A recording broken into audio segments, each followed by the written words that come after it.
lumaban sa World War II, panaban pa rin. Buhay na buhay ang laban nila para makamit ang full equity.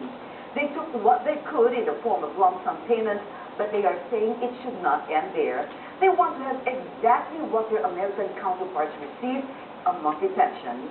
Henny Espinosa tells us the U.S. Congressman is championing their latest battle. One soldiers never die. We want equity.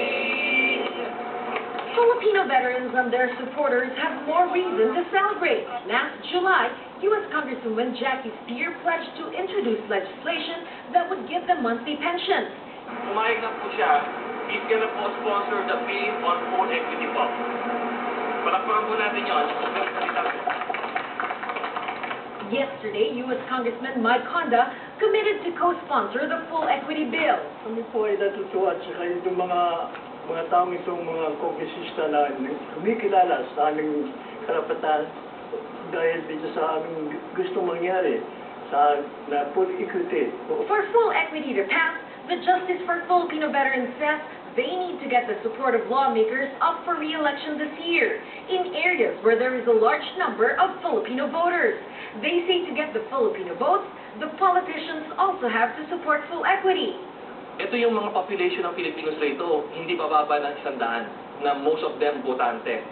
Usapin ito na out of convenience, kakampila sila sa atin. The veterans and their supporters say the more legislators support full equity, the bigger the chances that House Speaker Nancy Pelosi would commit to co-sponsor the bill. Kung di man sila sumuporta right from the start, kung nakita nilang marami na ang sumusuporta, bibigay na rin sila. Sana hindi kami nakalimutan sa ni Pelosi, Representative Pelosi. Kasi sa digmaan naman kami nakatapos namang digmaan. Nakipaglaban kayo. Nakipaglaban kami. Besides increasing congressional support for full equity, the Justice for Filipino Veterans is also filing a lawsuit against the Veterans Affairs on October 8, which pushes for monthly pensions not just for the Filipino veterans, but for the widows too. Dapat naman kami mga biyuda, bigyan din ng full equity dahil naghihirap din naman ang mga asawa namin. Out of the 66 nationalities na lumaban sa gera, Pilipino ang nawala.